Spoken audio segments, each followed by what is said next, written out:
Assalamualaikum warahmatullahi wabarakatuh. Apa kabar sahabat Pamate? Semoga kita semua ada dalam keadaan baik dan selalu semangat jalani segala aktivitasnya ya. Baik Bapak Ibu, di video kali ini saya akan membahas prediksi soal P3K tahun 2023 kompetensi teknis ya pada formasi keperawatan. Baik, langsung saja kita bahas soal nomor 1. Bayi laki-laki usia 1 bulan diantar orang tuanya ke posyandu untuk dilakukan imunisasi.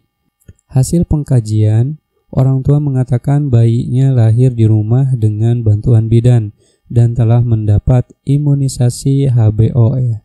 Apakah imunisasi selanjutnya pada kasus di atas? A. Campak, B. BCG polio 1, kemudian C. DPT atau HB1 polio 1, D. DPT atau HB2 polio 2 ya, dan E. DPT atau HB3 polio 4. Baik, bagi Bapak Ibu yang khususnya bekerja sebagai perawat atau bidan atau juga apoteker, pasti Bapak Ibu sudah tahu ya, jawabannya itu adalah B ya. Kenapa? Nah, karena bayi yang lahir di rumah dengan vaksin terbatas ya atau kondisi vaksin yang lain itu dapat diberikan setelah usia 1 bulan di pelayanan kesehatan ya. Ya, jadi jawabannya adalah B, BCG polio 1 ya. Lanjut ke soal nomor 2. Di bawah ini yang bukan merupakan komponen dari Apgar score adalah A. berat badan, B. tonus otot, C. warna kulit, D. usaha bernapas, E. frekuensi detak jantung. Nah, jawabannya yang tepat itu adalah A, yaitu berat badan. Kenapa? Karena komponen dari Apgar score itu diantaranya adalah warna kulit ya, kemudian frekuensi detak jantung, reaksi terhadap rangsangan, tonus otot, dan usaha napas ya. Nah, jadi untuk soal yang nomor 2 di sini kan yang bukan merupakan komponen dari Apgar score itu adalah A ya, berat badan. Lanjut ke soal nomor 3. Seorang anak usia 5 tahun diantar orang tuanya ke UGD karena tersiram air panas. Hasil pengkajian didapatkan tampak luka bakar pada dada, perut, genitalia, dan paha, kemudian akral dingin ya.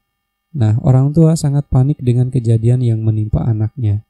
Apakah tindakan yang tepat pada kasus di atas? Nah, A. resusitasi cairan, B. pemberian analgetik, C. mengkaji luas luka bakar, D. melakukan perawatan luka, atau E. menutup luka dengan kasa steril. Nah, ini jawabannya pasti A ya, yaitu resusitasi cairan. Kenapa? Nah, di sini sekedar informasi ya Bapak Ibu, bahwa luka bakar itu mengakibatkan peningkatan permeabilitas pembuluh darah yang menyebabkan perbedaan tekanan osmotik intra dan ekstrasel sehingga air, natrium, klorida, dan protein tubuh akan keluar dari dalam sel akibat kebocoran kapiler yang menyebabkan kehilangan cairan tubuh pada pasien luka bakar ya. Nah, untuk kondisi pasien pada kasus di atas itu adalah resusitasi cairan karena sudah ada pengkajian luas luka bakarnya. Hanya saja tidak dipresentasikan sebagai pengecoh. Seandainya belum ada hasil pengkajian luas luka bakar, maka tindakan pertama adalah menentukan luas luka bakar dulu, baru resusitasi cairan ya. Nah, luas luka bakar pada kasus 18% menurut WHO itu luas luka bakar lebih daripada 10%, tindakannya adalah resusitasi cairan ya. Karena pasien banyak kehilangan cairan akibat luka bakar. Kecuali kasusnya ada di masyarakat, itu pilih tindakan utamanya adalah menutup luka dengan kasa steril sampai di rumah sakit ya. Jadi jawaban yang paling tepat untuk mengatasi hal ini itu adalah A ya, yaitu resusitasi cairan. Lanjut ke soal nomor 4. Refleks tonik pada leher bayi dimanifestasikan dengan A. refleks turtle, B. posisi menegang, C. kaku pada leher ketika diangkat, D. refleks koordinatif menghisap dan menelan, E. Posisi badan telentang dan salah satu tangan merentang. Baik, ini refleks tonik pada leher bayi ya, itu dimanifestasikan dengan E ya Bapak Ibu, posisi badan telentang dan salah satu tangan merentang. Kenapa? Nah, di sini saya informasikan ya Bapak Ibu, bahwa refleks tonik leher itu terlihat seperti bayi sedang bersiap bermain anggar ya. Posisi badan itu telentang dan salah satu tangan merentang ya, sementara salah satu tangan itu menekuk. Nah, kepala si kecil itu menoleh ke sisi yang sama dengan lengan mereka ya. Jadi jawaban yang paling tepat itu adalah E. Lanjut ke soal nomor 5. Seorang anak usia 2 tahun diantar orang tuanya ke UGD dengan keluhan BAB encer 4 kali sehari disertai muntah 3 kali. Hasil pengkajian didapatkan tampak rewel, kemudian turgor kulit jelek, suhu tubuh juga meningkat. Nah, perawat akan melakukan pengukuran tanda-tanda vital, namun anak ketakutan dan bersembunyi di belakang ibunya. Apakah tindakan keperawatan yang tepat pada kasus di atas gitu ya? A. Melibatkan pihak ketiga. B. Meminta bantuan perawat lain. C. Melakukan pendekatan pada anak. D. Menjanjikan hadiah apabila anak mau dilakukan tindakan. E. Memberi kesempatan pada anak memegang alat sampai bisa beradaptasi. Baik, di sini jawaban yang paling tepat itu adalah A ya Bapak Ibu, yaitu melibatkan pihak ketiga. Nah, sekedar informasi ya Bapak Ibu, perawat itu adalah orang asing bagi anak, terlebih jika anak pernah mengalami trauma hospital sebelumnya. Oleh karena itu, fokus pengkajian pada anak adalah orang tua atau keluarga sebagai pihak ketiga dalam mendukung proses asuhan yang diberikan kepada anak. Dalam hal ini, anak sebagai pihak pertama ya, perawat sebagai pihak kedua, dan orang tua atau keluarga itu sebagai pihak ketiga. Jadi tindakan yang tepat untuk menghadapi kasus ini itu adalah A ya, melibatkan pihak ketiga. Lanjut ke soal nomor 6. Seorang anak laki-laki usia 5 tahun dirawat di bangsal anak dengan bronkitis. Hasil pengkajian didapatkan sesak, batuk, badan teraba hangat, gelisah, kemudian menggunakan otot bantu pernapasan, terdengar ronhi ya pada kedua lapang paru, kemudian frekuensi napas 28 kali per menit, suhu tubuhnya 38 derajat Celcius. Nah, anak tidak bisa mengeluarkan dahaknya sehingga dilakukan tindakan nebulizer ya untuk membantu pengecekan dahak. Apakah kriteria evaluasi pada kasus di atas? A. Tidak gelisah. B. Sesak berkurang. C. Batuk berkurang. D. Tindakan nebulizer. E. Suhu tubuh menurun. Nah, kriteria evaluasi pada kasus ini ya yang paling tepat itu adalah B ya, sesak berkurang. Kenapa? Nah, di sini masalah utamanya pada kasus ini itu adalah bersihan jalan napasnya terganggu sehingga berikan tindakan nebulizer ya untuk mengeluarkan dahak agar sesaknya dapat berkurang. Lanjut ke soal nomor 7. Seorang anak diantar ke IGD dengan keluhan BAB encer. Hasil pengkajian dari orang tua didapatkan anak sudah BAB encer sejak 2 hari yang lalu. Nah, mata nampak cekung, mulut kering dan pecah, lemas, suhu tubuh 39 derajat Celcius. Selanjutnya dokter menginstruksikan untuk memasang infus ya. Sementara perawat telah memasang pengalas di bawah anggota badan yang akan diinfus. Apakah tindakan selanjutnya? A. Desinfeksi tutup botol. B. Gantungkan botol cairan pada tiang infus. C. Tusukkan pangkal infus set ke dalam tutup botol. D. Isi drip atau tabung pengontrol tetesan sepertiga atau setengah bagian. E. Buka infus set atau pertahankan sterilitas pada kedua ujungnya. Pasang klem roll sekitar 2 hingga 4 cm di bawah bilik drip.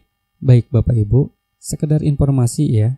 Setelah perawat memasang pengalas di bawah anggota badan yang akan diinfus, tindakan selanjutnya yang harus dilakukan itu adalah gantungkan botol cairan pada tiang infus ya.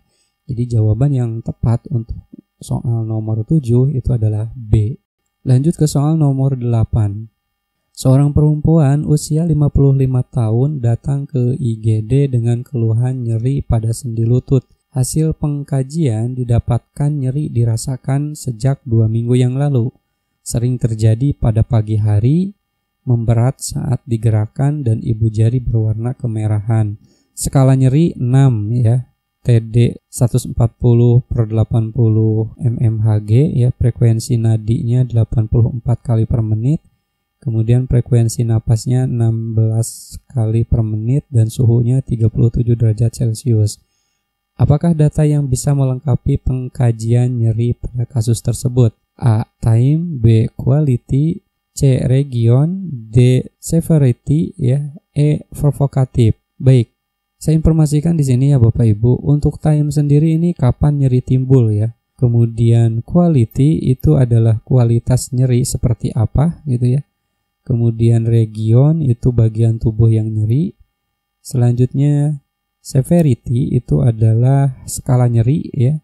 Kemudian provokatif itu adalah penyebab nyerinya. Nah, di sini melihat data-data yang bisa melengkapi pengkajian nyeri pada kasus di atas itu adalah quality ya. Yaitu kualitas nyeri seperti apa gitu ya. Jadi jawabannya adalah B. Lanjut ke soal nomor 9. Pengkajian resiko jatuh pada orang dewasa itu menggunakan A. Humpty Dumpty ya, B. Skal Morse, C. Neonatus, D. Pascal, E. Lansia. Nah, ini tentu jawabannya adalah B ya, yaitu Skal Morse. Skal Morse ini adalah pengkajian resiko jatuh yang digunakan pada pasien dewasa ya. Lanjut ke soal nomor 10. Seorang laki-laki berusia 34 tahun dirawat di ruang rawat inap dengan keluhan batuk berlendir. Hasil pengkajian klien mengatakan mudah lelah dan sesak saat beraktivitas. Terdengar ronci di kedua lapang paru, kemudian CRT-nya 3 detik ya. Frekuensi nadi 104 kali per menit. Frekuensi napas 24 kali per menit. Suhunya 37 derajat Celcius. Nah, hasil foto thorax itu bronchopneumonia ya. Apakah masalah keperawatan utama pada pasien tersebut? A. Bersihan jalan napas tidak efektif, B. Ketidakefektifan perfusi jaringan, C. Pola napas tidak efektif, D. Intoleransi aktivitas, atau E. Hipertermia ya. Nah, sekedar informasi ya Bapak Ibu, pada kasus ini ya, masalah yang paling dominan itu adalah bersihan jalan napas tidak efektif ya, karena ditandai dengan adanya produksi sputum yang berlebih. Pola napas tidak efektif tidak menjadi masalah utama karena frekuensi pernapasan masih dalam batas normal dan tidak terdapat data adanya penggunaan otot bantu pernapasan. Sedangkan opsi yang lain itu datanya masih dalam batas normal. Jadi jawaban yang paling tepat itu adalah A ya. Bersihan jalan napas tidak efektif. Baik Bapak Ibu, untuk pembahasan prediksi soal P3K tahun 2023, kompetensi teknis untuk formasi keperawatan ya, dicukupkan sampai di sini. Semoga bermanfaat dan mudah-mudahan Bapak Ibu bisa lolos P3K tahun ini. Sekian, Assalamualaikum warahmatullahi wabarakatuh.